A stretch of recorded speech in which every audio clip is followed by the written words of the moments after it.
estabilidad de precios y desarrollo financiero. Permítanme comenzar diciéndoles que yo he estado en esta actividad comercial, por así decirlo, la actividad del Banco Central durante más de 20 años. Y en ese carácter, durante muchos años tuve el privilegio de dar conferencias en todas partes del mundo, trabajando para el Fondo Monetario Internacional y en este momento como justamente presidente del Comité de Basilea, donde doy muchas conferencias sobre cuestiones monetarias. Pero es absolutamente notable destacar que hoy estoy realmente encantado de estar aquí con ustedes dando una conferencia sobre temas absolutamente prácticos que tienen que ver con el sistema de pagos en el marco del Banco Central. A veces uno realmente nunca ha tenido esta oportunidad y quiero agradecer especialmente a las autoridades del Banco Central de la República Argentina por haberme dado esta oportunidad, dar esta conferencia hoy en Buenos Aires. Y repito una vez más, esto es absolutamente notable, lo quiero remarcar. Yo he comenzado justamente en cuestiones monetarias hace mucho tiempo y para mí es un honor y me encanta poder dar esta conferencia, hacer esta introducción a este tema tan práctico. Voy a abordar estos temas quizás de la misma manera que han hecho quienes me precedieron, pero describiendo lo que ha pasado en mi país, Suecia, hablando de la eficiencia de los sistemas de pagos y el enfoque del Banco Central de Suecia respecto del uso y gestión de dinero. Y también voy a hacer un poco de historia hasta llegar a los tiempos actuales. En 1661 había un banco que se llamaba justamente se ocupaba de recibir los depósitos. Y esto, por supuesto, nos había dado lo cual nos permitió, en aquella época, hacer algo que todo el mundo conoce. El gobierno y el parlamento decidieron en ese momento que la banca era muy peligrosa para el sector privado. Entonces, abrieron el Banco Central de la Suecia, lo cual nos permitió crear el Riksbank hacia 1668. Esto nos permitió, de alguna manera, llevar adelante la siguiente decisión, que la emisión de billetes era muy peligrosa y se prohibió, lo cual nos dijeron, bueno, vamos a evitar hacer esto, pero el Banco Central pudo de alguna manera poder emitir los billetes en 1700, algo que continuamos haciendo hasta este momento, lo cual nos permitió estar a favor del uso del dinero a partir de aquel momento. En aquel momento justamente nos permitió trabajar con países que hacíamos el intercambio y en este momento en nuestro país utiliza muy poco el dinero en efectivo. Si ven justamente la demanda de dinero en Suecia en este momento, van a poder a la izquierda justamente que una parte que es la mitad trabaja justamente con el dinero en efectivo y esto nos hace ver distintas informaciones que son presentadas por el Banco Central de esta manera. Entonces, el dinero en este momento lo ven así, de esta manera, en su uso en el curso del tiempo. Lo que es único en su género es la línea roja que nos permite destacar cómo tenemos aquí la emisión de billetes en este país, mi país Suecia, y la demanda de dinero en efectivo, el uso de, por ejemplo, billetes y monedas en un 40%. En rojo ustedes van a poder ver 60.000 millones, que es justamente la última lectura que hemos hecho. Y cuando miramos este gráfico, vemos que estamos casi llegando hacia cero a mucha velocidad. Si lo piensan y si piensan en la manera en que han evolucionado los instrumentos monetarios en el tiempo, no estoy hablando de cientos de años, todos los antiguos instrumentos en sentido legal siempre han existido. Simplemente uno deja de usarlos. Esos son los antecedentes. Ahora podemos comparar algunas economías y ver qué es lo que sucede.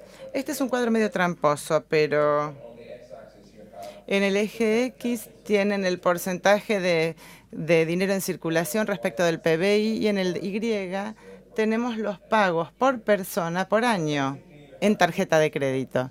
Y tenemos tres grupos de países. Los puntos rojos son países de altos ingresos, donde no utilizan mucho cash. El cuadro rojo es lo que pueden ver ahí es Noruega, y tienen a Dinamarca y otros más. Fíjense que son todos en rojo. Y después tenemos un grupo de países de altos ingresos, que son los de puntos azules, donde se usa mucho cash, y una serie de países emergentes, donde se utiliza mucho también el efectivo. Como pueden ver, básicamente estamos hablando de los países nórdicos.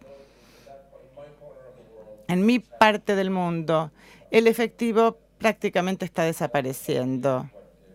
Eso es lo que nos indican estos puntos rojos. Este es un proceso que no es que sea el sector público el que lo impone, no es que alguien decidió librarse del efectivo. Se puede decir así, pero en realidad esta es una evolución que ha sido fomentada más que nada por los intercambios tecnológicos, por el cambio de las tecnologías. ¿Y cómo terminamos entonces aquí arriba? Déjenme contarles un poco la historia de cómo llegamos aquí. Hace unos 100 años, el gobierno de esa época decidió crear el Post Giro. Esto era un giro postal por el cual uno podía enviar dinero de un extremo del país a otro.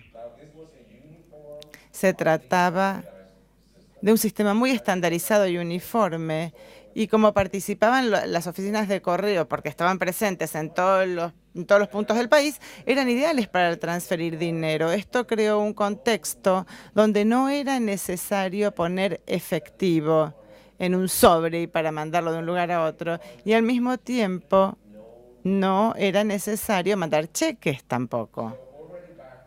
Así que ya en esa época no tenía sentido utilizar muchos cheques. A los fines de la transacción, esto era muy importante. Esto era como un banco dentro del banco, de propiedad de los correos. Y eso, creo que el Risk Bank tiene la cuenta número 2, el número 2 de cuenta. El rey tenía, creo, no sé quién, la cuenta número 1, y la número 2 es la del Banco Central. Esto, por supuesto, molestaba a los bancos, porque esto significaba que era muy difícil para los bancos competir en este negocio, sobre todo cuando había tantas transacciones pequeñas a lo largo del país. Ya en los años 50, en 1950, los bancos privados empezaron a estandarizar una forma de papel para dar transferencias bancarias, que eran las transferencias de créditos Banjiro o de giros bancarios. Y ya en 1959 se crea la central para todo esto. Básicamente esto reduce la necesidad de tener efectivo y la necesidad de estar mandando cheques o dinero. Para poder crear algo como el Postgiro o el Bankgiro Centralen, hay que aceptar la estandarización. Sin normalización, estas cosas no pueden funcionar, y hay que aceptar la idea básica de que hay grandes retornos de escala, y hay que aceptar la interconexión entre todos los bancos. Si no se acepta esto, entonces se terminará en una situación que va a ser casi como tener un fax, y uno es el único fax que queda en el mundo. No tiene sentido, ¿correcto? Entonces, en definitiva, hay que aceptar estas economías de escala, porque sin eso no funciona. También hay que confiar a quienes participan en el sistema. Si no hay confianza, esto no va a funcionar y, bueno, se desintegra. Todos estos sistemas siguen siendo una combinación de tecnología y un marco jurídico. Sin un marco jurídico en el que se confíe, olvídense de todo esto, porque entonces la tecnología no nos va a servir. Por eso, el marco jurídico y el imperio de la ley combinados con el uso de las tecnologías, lo que permite toda la eficiencia de un sistema como este. Y como dije, Están las economías de escala, esto es de ida y vuelta porque tal vez no hay mucha competencia, pero déjenme darles un ejemplo de lo que esto ha significado en nuestro contexto. ¿Qué ha significado la cooperación entre los bancos más allá del Bank Gyro? Bueno, con respecto a los pagos por tarjetas, hay una sola red y una sola marca y solamente marcas mundiales. Por lo tanto, es muy fácil utilizar las redes. En cuanto a los cajeros automáticos, tenemos una compañía, Bancomat, que es la propietaria y operadora de todos los cajeros automáticos de todos los bancos. Hay algunas otras, pero básicamente son lo mismo, así que uno puede ir a cualquier cajero y sacar efectivo si eso es lo que quiere. Tenemos un sistema común llamado Bank ID de identificación bancaria, que es una compañía que ofrece servicios de identificación electrónica, que son los que utilizan los bancos, las empresas y las autoridades, incluidas las autoridades fiscales. Esto significa que uno puede usar su propio número de identificación bancaria cuando hace operaciones bancarias y también con ese mismo número para hacer pagos electrónicos de los impuestos o presentar declaraciones o ver lo que uno debe, etcétera.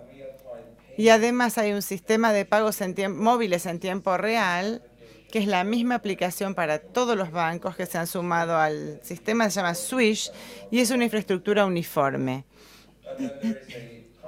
Además, hay una empresa que es un actor mayorista entre los bancos y el Banco Central que se ocupa de la distribución del efectivo. Eso es lo que pasó con el sector privado, entonces, cuando se ocupó de estos temas. Y como dije, esto se basa en el imperio de la ley, la estandarización o normalización y la confianza entre los participantes. Sin estas características, estas cosas no funcionan. Déjenme contarles un poco dónde entra la parte de la banca central. Antes de los años 80, el Banco Central tenía prácticamente una sucursal en cada provincia. Así que teníamos unas 20 sucursales por todo el país y suministrábamos distintos servicios de gestión de efectivo y sin recuperar plenamente el costo. Si se fijan, en los años 80 probablemente había 1.000 personas en el personal que no hacían más que llevar y traer efectivo. Los cambios tecnológicos han sido enormes. La gente ahora, antes contaba los billetes a mano hasta los años 70. Hacía falta muchísima gente para contar billetes a mano. Mientras que todas estas cosas ahora se hacen en forma automática y uno puede cubrir eso. En 2 o 3 máquinas se pueden contar, por ejemplo, todo el dinero del país. Ese es el cambio que hemos visto como fundamental en estas actividades. En los años 80, como estas organizaciones bancarias tenían demasiado personal, empezaron a buscar cosas para que hiciera el personal y por eso empezaron a tomar actividades comerciales, además de las actividades bancarias que ya hacían. Pero también hay problemas con la gestión de efectivo. Primero, el mecanismo de precio estaba completamente distorsionado. El mecanismo de precio prácticamente no existía porque los bancos no cargaban con todos los costos de transportar el efectivo, que implicaba una falta de transparencia de costos y básicamente se trataba de una especie de subsidio implícito, dado que casi todos estos costos lo terminaba asumiendo el Banco Central. Esto implicaba mucho transporte, mucho movimiento de efectivo en el sistema. Los bancos tenían un gran incentivo por llevar todo el efectivo al Banco Central porque podían depositar el dinero en el Banco Central y así cobrar interés sobre sus depósitos. Por eso se compensaba el costo del transporte del efectivo y la recepción de ese interés. Y esto mantenía el dinero en movimiento entrando y saliendo del Banco Central. Entonces nos dimos cuenta de que esto no estaba bueno y que podíamos prestar servicios donde los participantes del mercado pudieran ser más eficientes. En algunos casos, como dije, tratamos de competir. Y esto significó que alrededor de los 80 iniciamos un periodo de 3 décadas de reforma de la distribución del efectivo. El lugar en donde estamos ahora hubiera sido impensable hace 30 años. Ahí es cuando el Banco Central empieza este proceso muy gradual. Veamos entonces los distintos pasos. En los años 80 y comienzo de la década del 90, empezamos a reducir la cantidad de sucursales. Pasamos a tener 11 sucursales y esto significó que pasó de nosotros al sector privado gran parte del costo de transporte. Empezó a ser más costoso depositar efectivo en el banco todos los días, en el Banco Central, digo. En los años 90, a fines de los 90, dijimos que queríamos que el sistema fuese más transparente para que se pudiera comprender mejor lo que costaba mover todos estos fondos. El objetivo claramente era que el mercado soportara el costo y además tener influencia en eso para que ellos pudieran saber cómo manejar, ellos decidieran cómo manejar el efectivo. Este era un objetivo en sí, entonces todo el manejo de efectivo se organizó en una compañía que pertenecía al Banco Central. La idea básica aquí era luego venderle esta compañía a los participantes en el mercado. Pero esta compañía no era tan eficiente, no estaba administrada de manera tan eficiente y el costo nos costó casi 500 millones librarnos de esto. Aquí fuimos aprendiendo durante el proceso y eso tuvo un costo muy alto. Eso pasó con la experiencia, pero bueno, gran parte se pasó al sector privado. La segunda parte es en los años 2003-2004, donde se hizo otro estudio sobre el futuro de la distribución del efectivo. Lo que queríamos hacer era determinar la manera de hacerlo, de manera que la gente no tuviera que venir al banco con su efectivo a menos que fuera necesario. La circulación del efectivo. Esto nos recuerda de cómo lo que hacíamos con las botellas vacías, ¿no? Que están siempre circulando. Desde la perspectiva logística, es más o menos lo mismo. Uno está moviendo las cosas una y otra vez y uno quiere hacerlo de la manera más eficiente posible. La idea que se nos ocurrió fue la siguiente. Dijimos, bueno, paguémosles intereses a los bancos, o más bien una compensación por el interés, para que se guarden ellos su dinero. Al hacer eso, el sector bancario será el que decida si quieren tener 500 o 500.000. Pero pusimos reglas muy estrictas. Lo que tenían aquí, lo que iban a tener en su tesoro, debía ser definido como cash, como efectivo que no está en circulación. Pero ese efectivo iba a ser de propiedad de los bancos. Ellos iban a tener que pagar los tesoros donde los guardaran, los seguros, y decidir cuántos tesoros tener y cómo administrar todas estas cajas. Así minimizamos un problema. Y así, este es un problema que dejamos de tener cuando nosotros éramos los que subsidiaban todo el sistema. Cuando este sistema se puso en funcionamiento,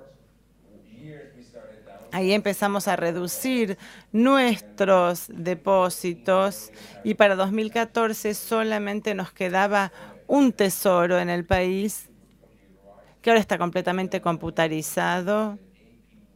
Hacen falta solo 8 personas para administrar. Pasamos de 800 personas a 8 personas para ocuparse de ese tesoro donde se guarda el dinero. Y además, con el paso de los años, hemos vendido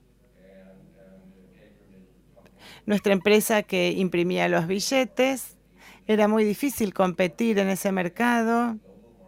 Hay un mercado mundial ahora para los billetes y las monedas. Esto realmente se puede comprar, hay exceso de ofertas. Si uno sabe qué es lo que está comprando, uno puede comprar bien en el mercado. Y eso fue también exitoso. Bueno, la idea general, cuando se trata de todo esto, era mencionar que el costo fuese transparente, que tuviéramos un centro de efectivo, un papel muy pequeño para ocuparnos de esto. Así era muy poco lo que hacíamos en este campo. Solamente ofrecíamos los nuevos billetes y monedas, recibíamos los billetes viejos para su destrucción. Básicamente a eso se limitaba nuestro rol. Además de esto, hubo una gran innovación en el mercado y tenemos Swish, que es un sistema de pagos persona a persona en tiempo real que funciona las 24 horas los 7 días de la semana. Esto evolucionó muy rápidamente y significa que la generación joven ya no anda con efectivo porque pasan el dinero de un celular al otro, de un teléfono celular al otro. Esto fue facilitado por nosotros porque los que manejan este sistema tienen un crédito con nosotros, así que cuando está cerrado su sistema durante la noche, si no hay dinero a la mañana para hacer el clearing, cuentan con esto. Hay otros sistemas iSettle, que es algo chiquito que se utiliza para poner la tarjeta de crédito para pequeñas empresas que pueden utilizar esto en lugar del efectivo. Y SeQR es otro sistema que se puede utilizar para hacer efectivos en pequeñas empresas o locales. Y esto es importante, como les dije antes. Tenemos una identificación bancaria estandarizada, que es la que se utiliza siempre también para los pagos por Internet. Y además tenemos una identificación para la banca móvil, que tiene el mismo nivel de seguridad y de normalización, porque eso es lo que hace posible que una persona use el teléfono para conectarse con el sistema. Es muy importante que esto sea seguro. Sin eso no funcionaría, porque entonces uno no sabría quién es el que nos está enviando el dinero o a quién se lo estamos enviando. El efectivo, entonces, está desapareciendo en Suecia. Que haya menos efectivo es un proceso que surge de lo que pasó en el mercado, no ha sido una decisión. Es un proceso rápido, ha sido muy rápido el paso. La participación de pagos en efectivo en el punto de venta era del 39% en 2010 y ahora probablemente esté por debajo del 20% porque este es un proceso muy rápido. También lo que verdaderamente importa es lo que les digo aquí, que por un lado el efectivo es de curso legal, pero uno no está obligado a aceptar efectivo. Uno puede poner un cartel diciendo que no se acepta efectivo.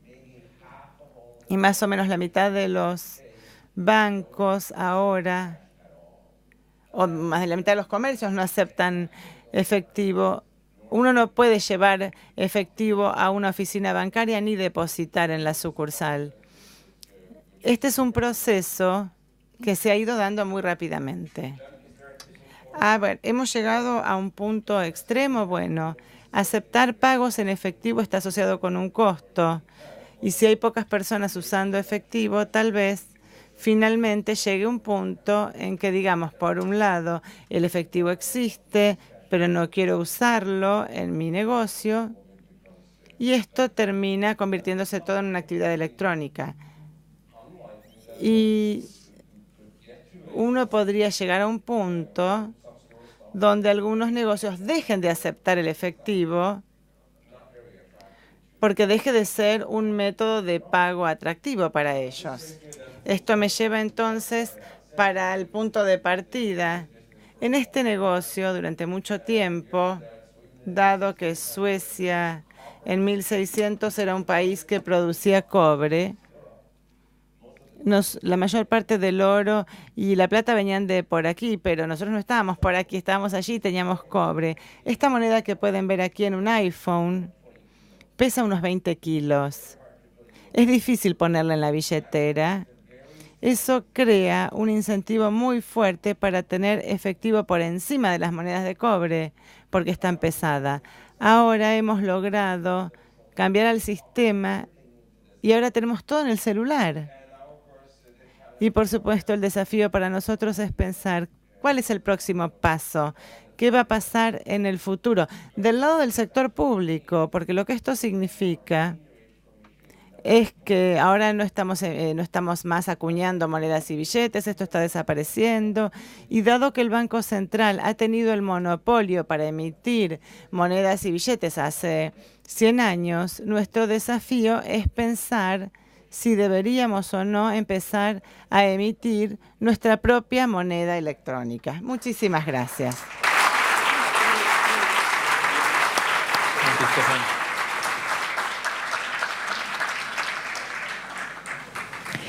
Vamos a disponer para realizarle preguntas a nuestros oradores.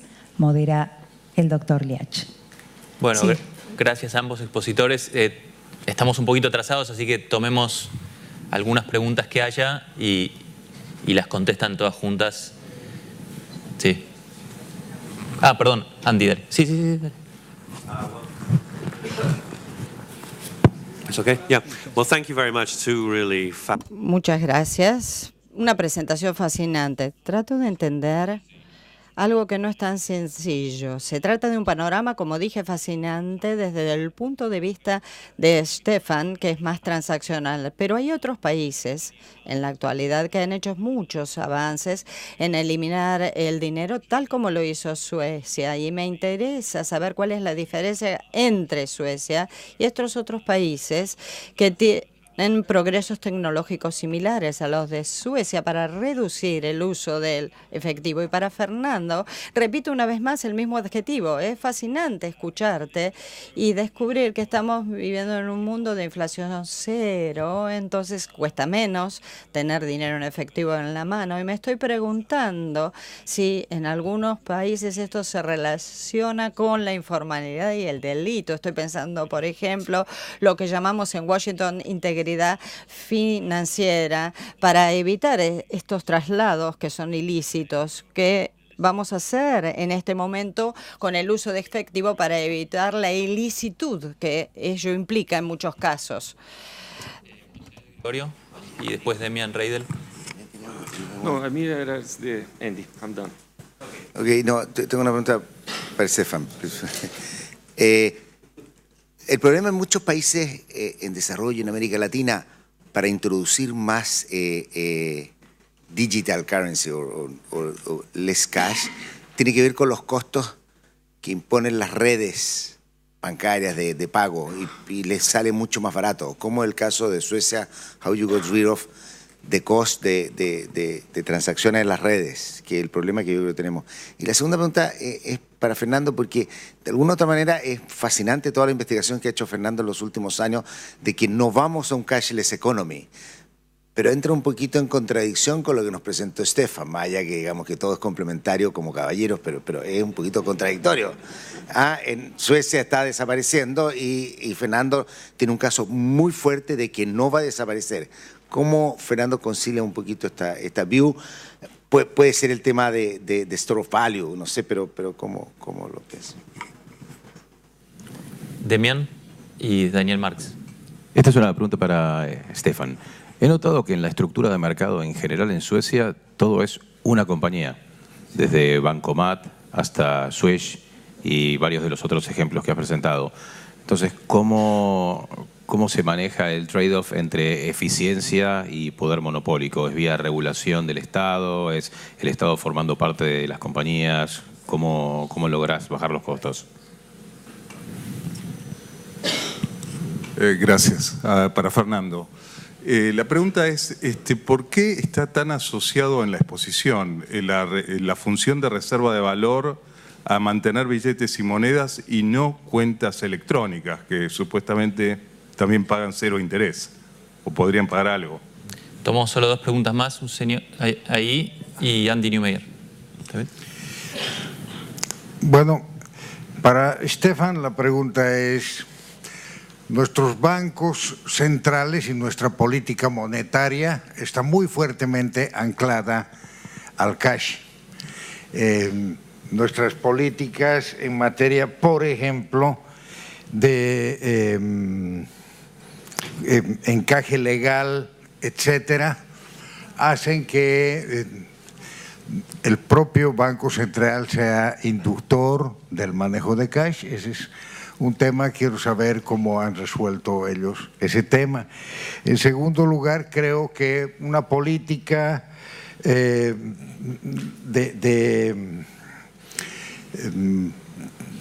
tratar de eliminar el cash en la economía en nuestros países requiere un trabajo adicional, sobre todo en materia de trust, en materia de confianza, porque nuestros bancos y nosotros mismos hemos hecho travesuras que han mermado la confianza del público en este tipo de cosas, y entonces construir esa confianza requiere primero de dotarnos de un marco legal adecuado, creíble y confiable.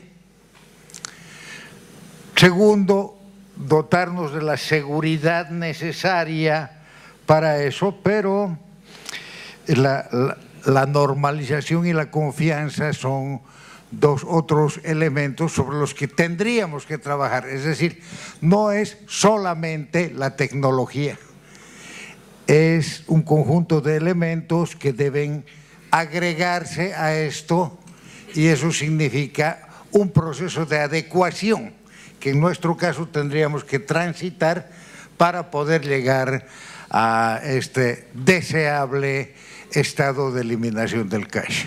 Gracias. La última, Andy. Sí, yo quería preguntarle a Stefan si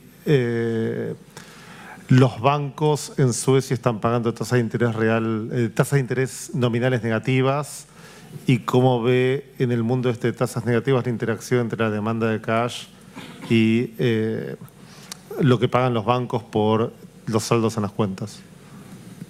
Bueno, muchas gracias. Tienen para entretenerse. Yo abusaría de Stefan y le preguntaría si tiene algún pensamiento sobre la pregunta que dejó ahí al final sobre ¿deben los bancos centrales emitir dinero electrónico? Pero bueno, sí da el tiempo. Así que adelante, Fernando, primero responde las preguntas y... Muchas gracias. Tengo un... Sí, ¿no? Sí, ok. La verdad que muchas veces, como parte del underground economy, illicit flows, los hacen con cash. Entonces es como que medios como que están midiendo la misma cosa dos veces. Pero, por ejemplo, hay en la época del euro había como unas estimaciones, como trataban de ver de la demanda de dinero, tipo mirando crime. Nosotros, por ejemplo, miramos una para Italia, donde calculamos para cada región y periodo de tiempo el crime rate multiplicado por el tipo de crime, por qué crime te agarran la plata. Además teníamos para cada persona cuánto es la tasa que recibe para tener un opportunity cost. Y es más o menos eso, porque en términos de causality no sabes bien cómo va, pero como nosotros controlamos por el cash expenditure y lo ves claramente como un opportunity cost. Acá en Argentina creo que nosotros todos sabemos, de que no puedo decir. Bueno. Y en términos de la otra pregunta, es como de conciliar las dos cosas. Yo creo que sí, como que, o sea, vos lo que ves, hay mucho cash en el mundo, es muy heterogéneo, por eso mostraba algunos países de Europa, algunos tipo Alemania, y es muy heterogéneo, pero aún en los países que usan mucho cash, como Alemania y Austria, ese cash es muy chiquito comparado con el total de cash. O sea y ves un tren de que va desapareciendo, ¿sí? Y lo que contaba Stefan lo ves no solamente en Suecia, lo ves en Estados Unidos, la historia de American Express, y empezó igual con un sistema para de como las postas estas para que se pueda transferir el dinero. O sea que es bien parecido y quizás uno va ahí. El problema es como, no el problema, pero y si desaparece mucho el uso del cash, va a desaparecer, supongo yo, como store of value, porque ¿cómo lo vas a poder hacer? ¿Qué es lo que yo quería explicar? No soy muy claro nunca, pero al principio cuando decía que están estas interacciones, que si vos se te desaparece como store of value, como transaction, se te va a desaparecer como store of value. Pero Suecia está muy en un extremo y en el resto del mundo está catching up en un sentido muy lento. Por eso les decía que miren esas otras innovaciones todo el tiempo, pero me parece que no es que es un caso extremo, digamos, en términos de innovación tecnológica. Y por último, lo de la reserva de valor y cuentas electrónicas, claro, pero justamente ese es el punto, que en las electrónicas uno puede decir qué tasa de interés nominal, pero en la plata no. Había gente que tenía no no se le puedes pagar una tasa de interés negativa. Salvo, bueno, digamos, en términos nominales no le podés pagar negativa, y justamente esa es la diferencia. En una cuenta electrónica uno le podría pagar una tasa de interés negativa, pero el dinero tiene una tasa de interés que es cero, la tasa de interés nominal. Ese es justo la diferencia, y creo que es una de las ideas de por qué querían de que el dinero te ponía supuestamente un lower bound, ¿no? en la tasa de interés nominal. En las electrónicas es cero o positiva. Pero se puede hacer negativa en principio. Ese es sí, ese es el. Stefan. Well, first of all, thank you for... En primer lugar, muchas gracias por todas estas preguntas tan interesantes y tan numerosas. Voy a ver cómo puedo responderlas. En Suecia mi respuesta sería no es solo. También en Finlandia, Noruega, Islandia, son muchos otros países donde la situación es igual. Lo hemos visto en los últimos 2 veranos con un incremento de este uso. Ya no utilizamos efectivo, euros. No lo necesitamos, no lo tenemos porque hacemos pagos por tarjeta de crédito en todas las situaciones y ya no es una cuestión para nosotros. ¿Y cómo terminamos en esta situación? Bueno, primero teniendo un enfoque de cooperación y luego teniendo un alto grado de penetración tecnológica, el uso de Internet, que hoy en día es universal, el uso de la telefonía móvil y celular disponibles para todos los ciudadanos de mi país y de los otros países. Ya no es más una cuestión, utilizamos recursos nuevos tecnológicos. Mencioné los veranos donde la cobertura de telefonía celular es enorme, pero en invierno ya es más difícil porque tenemos miles y miles de personas que están utilizando el teléfono celular, por supuesto, porque no pueden trasladarse personalmente debido a las condiciones climáticas de mi país.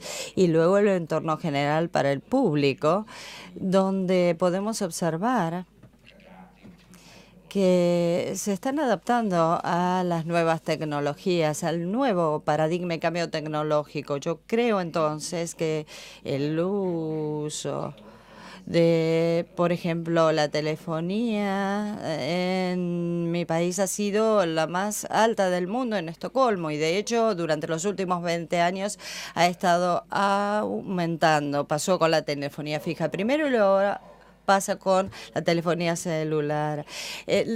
Las preguntas han sido muy relevantes cuando mencionaron las redes que deben ser abiertas, porque si uno abre un nuevo negocio bancario ya no es aceptable mantener al resto afuera, hay que trabajar en redes. Hemos tenido conversaciones entre los antiguos bancos y los bancos nuevos, los que se acaban de crear, y en el sector público hay que de alguna manera resolver esta cuestión de la apertura del trabajo de redes abiertas, porque obviamente queremos luchar contra las ganancias propias del monopolio y también la disponibilidad en general de estos nuevos recursos. Asimismo, tenemos un sistema que tiene que ver con la apertura de los nuevos bancos. Hoy en día, uno no puede abrir un banco en Suecia sin tener sucursales. Son muy pocos bancos que todavía existen, que no lo tengan. Tenemos Internet. Y además hay que facilitar el ingreso. Cuando uno habla de los bancos más grandes, obviamente es que ya han estado operando durante 150 años en mi país, tienen el gran desafío de crecer en nuestro nuevo entorno. Asimismo, pienso que lo más importante también es cómo las personas visualizan al sector privado y a la confidencialidad, porque bueno, también tienen el sistema de impositivos, además también cómo se manejan con la tema fiscal. Es un sistema donde uno no puede pagar en efectivo al gobierno de Suecia. Los pagos tienen que ser hechos en forma electrónica y si los empleadores, por ejemplo, de alguna manera hacen esos pagos, no se permite el uso de efectivo. Yo mencioné que esto es muy importante, se hace a través de los celulares, a través de medios electrónicos, pero nunca a través del efectivo. De allí la discrepancia entonces entre el dinero que una persona gana, queda absolutamente claro a través de estos sistemas que permiten su transparentación. A nivel emocional, claro, a la gente le gusta el efectivo, está a favor de ello. Lo que importa es que cuando uno está en el sector público es utilizar las políticas que brinden seguridad y eficiencia a los sistemas de pagos. Esto tiene que ver con la importancia de estos temas. No importa que sea en papel, no importa que sea en electrónico. El sector privado, debe recibir de parte del sector público esa seguridad y transparencia y eficiencia de los sistemas de pago. Esto es lo que importa realmente y esto es lo que nosotros vemos que ocurre en nuestro país, que de hecho no sucede por generación espontánea, sino por apoyo del sector privado. También voy a responder la pregunta que hablaba de los sistemas de pagos a través de la importancia de la confianza. Usted mencionó la confianza. Esto es muy importante y hay que actuar durante mucho tiempo de manera ordenada, demostrando que estamos generando confianza. Esto sería una afirmación en general. Hay que hacerlo de manera explícita. Si uno no lo cumple, va a estar en problemas. Y una y otra vez, a nivel global, de diferente modo, hay que establecer estas claras, básicas y estrictas. La tasa negativa que se mencionó aquí, yo creo que es muy importante.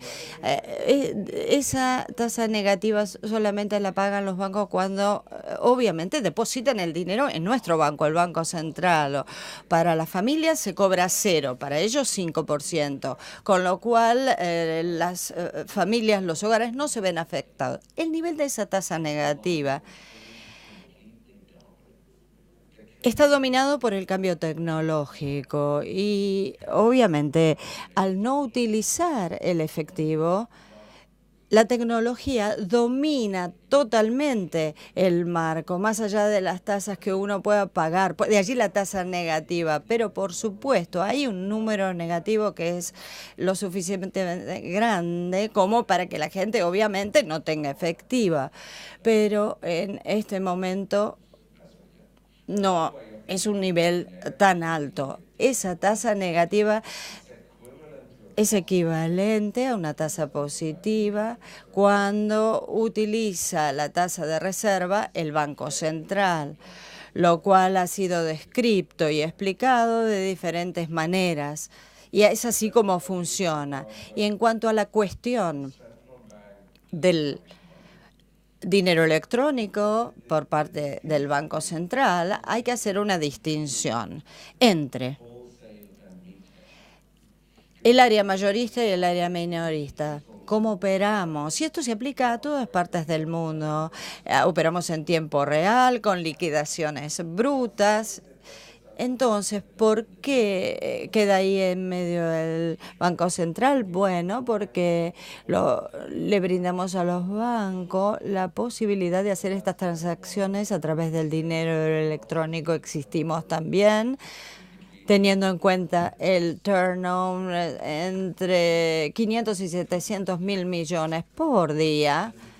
En cuanto a movimientos, es más que el PBI en una semana. Entonces tenemos transacciones sumamente grandes. La cuestión clave, GIE, que no es nueva, pero que nunca dije como lo voy a decir ahora, es la siguiente.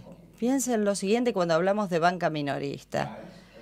Los bancos, por ejemplo, en la Argentina y en muchos otros países, y también para Suecia al final de del año 1800, la década, nosotros emitíamos, obviamente, billetes y monedas en el siglo XIX.